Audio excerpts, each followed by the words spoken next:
High friends welcome to Sandhya cooking channel इनकी நம்ம संध्या cooking channel மூலமா ஒரு சூப்பரான ஹெல்தியான ரெசிபி தாங்க நம்ம பார்க்க போறோம். அது என்னன்னு சொல்லிட்டு பார்க்கிறதுக்கு முன்னாடி நம்ம சேனலை சப்ஸ்கிரைப் பண்ணாத நண்பர்களா இருந்தீங்கன்னா சப்ஸ்கிரைப் பண்ணிக்கங்க. ப்ளீஸ் பெல் ஐகானை கிளிக் பண்ணி விடுங்க.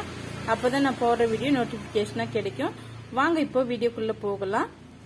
பாருங்க வேலிங்கள எல்லாம் பாத்தீங்களா இந்த மாதிரி கீரை அதிகமாவே இருக்கும். கிராம சைடுங்களா பாத்தீங்களா இந்த மாதிரி கீரை பாத்தீங்களா விடாதீங்க, ரொம்பவே நம்ம உடம்புக்கு நல்லதுங்க.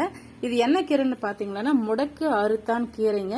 இது ஷார்ட்டா முடக்கத்தான் கீரை அப்படின்னு சொல்லிட்டு சொல்லுவாங்க. இப்ப இந்த இலைகள் எல்லாம் நம்ம பறிச்சு எடுத்துக்கலாம். இது போல பறிச்சு எடுத்துக்கலாங்க. இது போல காய் இருக்கும், இது நமக்கு தேவையில்லை. இது போல கீரைகளை மட்டும் பறிச்சு எடுத்துக்கலாம். பாருங்க, இது போல எல்லா கீரைகளையும் நான் பறிச்சு எடுத்துக்கிட்டேன். எங்க வேலைகள்ல ரொம்ப அதிகமாவே இருந்தது. இந்த மாதிரி நம்ம எடுத்துக்கும் போது நம்ம கை கால வலி, அந்த முடக்க அறுத்தன் அந்த பேர் வந்தது எதுக்காக அப்படின்ட்டு பாத்தீங்களா, அந்த ஜாயிண்ட் பெயின் எல்லாம் சீக்கிரமாவே ரிலீஃப் பண்ணிடுங்க. நீங்க ட்ரை பண்ணி பாருங்க, இது ரொம்பவே ஹெல்ப்ஃபுல்லா இருக்கும். இப்ப இது ஒரு ஓரமா இருக்கட்டும். இப்ப நம்ம இதெல்லாம் அலசி எடுத்துக்கலாம். இப்ப அதுக்கு பாத்தீங்களா ஒரு பெரிய சைஸ் வெங்காயம் எடுத்து வச்சிருக்கேன். சின்ன சின்ன ஸ்லைஸ்களை போட்டு நான் எடுத்து வச்சிருக்கேன். இது கொஞ்சம் நம்ம பெருசா கூட நம்ம எடுத்துக்கலாம். இப்ப நம்ம வேக வச்சுதான் எடுக்க போறோம். இப்ப 7-8 வரமிளகாய் எடுத்து வச்சிருக்கேன். 4-5 பச்சை மிளகாய், 7-8 வெள்ளைப்பற்கள் எடுத்து வச்சிருக்கேன்.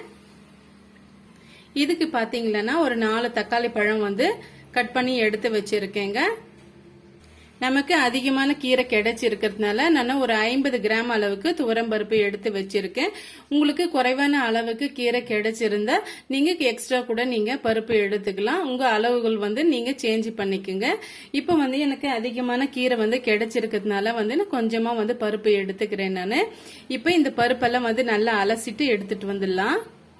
இப்ப அதுக்கு ஒரு குக்கர் ஒண்ணு வச்சுக்கிட்டு நான் பருப்பு அலசி எடுத்துன்னு வந்துட்டேன். இப்ப இதோட நம்ம சேர்த்துடலாம். பருப்பு குறைவாகவும் கீரை அதிகமாகவும் எடுத்துக்கிட்டீங்கன்னா ரொம்பவே டேஸ்டியா இருக்குங்க. இப்ப நம்ம பருப்பு சேர்த்தாச்சு. நம்ம இப்ப எடுத்து வச்சிருக்க வெங்காயம், பூண்டு, பச்சை மிளகாய் எல்லாம் சேர்த்துக்கலாம்.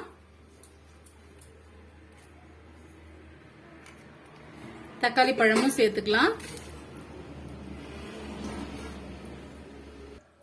இப்ப நம்ம அலசின கீரையை சேர்த்துக்கலாங்க. இப்ப நம்ம காம்புகள் இல்லாம வெறும் கீரை வரைக்கும் தான் நம்ம பறிச்சு எடுத்திருக்கோம். பாருங்க, இது அளவுக்கு தான் எனக்கு கீரை கிடைச்சது. இது டக்குனே சுருண்டி போயிடுங்க. நம்ம வரும் கீரை வரைக்கும் நம்ம எடுத்திருக்கிறதுனால வதங்கி வரும். பாருங்க, இந்த மாதிரி நம்ம எல்லாம் கீரையெல்லாம் சேர்த்தாச்சு. இப்ப கொஞ்சமா நம்ம தண்ணி சேர்த்துக்கலாம். அதிகமா தண்ணி சேர்க்க வேண்டாம். பாதி அளவுக்கு வரைக்கும் நம்ம தண்ணி சேர்த்துக்கலாங்க. அது கரெக்டா இருக்கும். சேர்த்தாச்சு. இப்ப நம்ம குக்கர் மூடி போட்டு 2 விசில் வர வரைக்கும் நம்ம வேக வச்சு எடுத்துக்கலாங்க. குக்கர் மூடி போட்டாச்சு. 2 விசில் வரட்டும், அது வரைக்கும் நம்ம வெயிட் பண்ணலாம். பாருங்க, நம்ம 2 விசில் விட்டு நம்ம எடுத்துக்கிட்டோம். நம்ம சேர்த்துன தண்ணியும் இந்த கீரையும் நல்லாவே வெந்து வந்திருக்கு.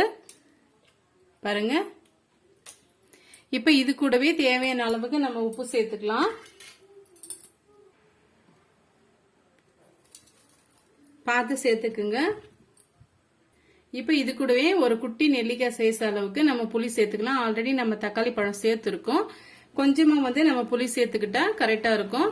இப்ப இதை நீங்க மண் சட்டில வச்சு நீங்க கடைஞ்சி எடுத்துக்கலாம். அப்படி இல்லைன்னா இது நல்லா ஆற விட்டு கொரப்பா மிக்சி ஜார்ல போட்டு அடிச்சு எடுத்துக்கலாங்க. இப்ப நான் இது மண் சட்டில தான் நான் கடைஞ்சி எடுத்துக்க போறேன். பாருங்க, மண் சட்டியால நம்ம கடைஞ்சி எடுத்துக்கிட்டோம்.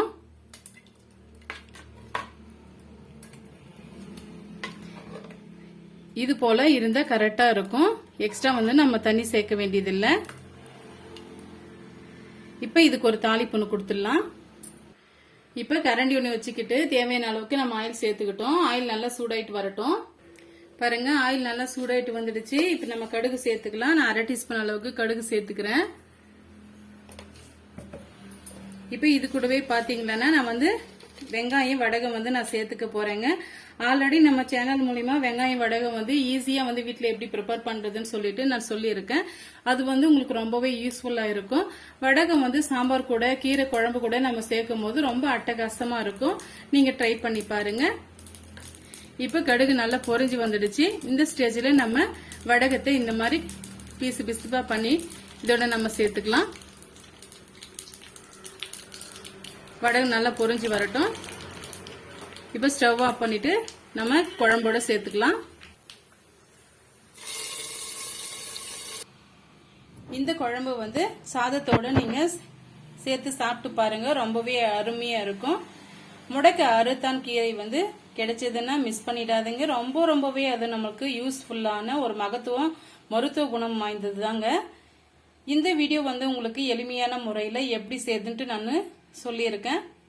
இந்த வீடியோ வந்து உங்களுக்கு பிடிச்சிருந்தா ஃப்ரெண்ட்ஸ் அண்ட் ஃபேமிலியோட ஷேர் பண்ணுங்க. நம்ம சேனலை சந்தியா குக்கிங் சேனலை சப்ஸ்கிரைப் பண்ண மறந்துடாதீங்க. தேங்க்யூ ஃபார் வாட்சிங். Thank you my friends.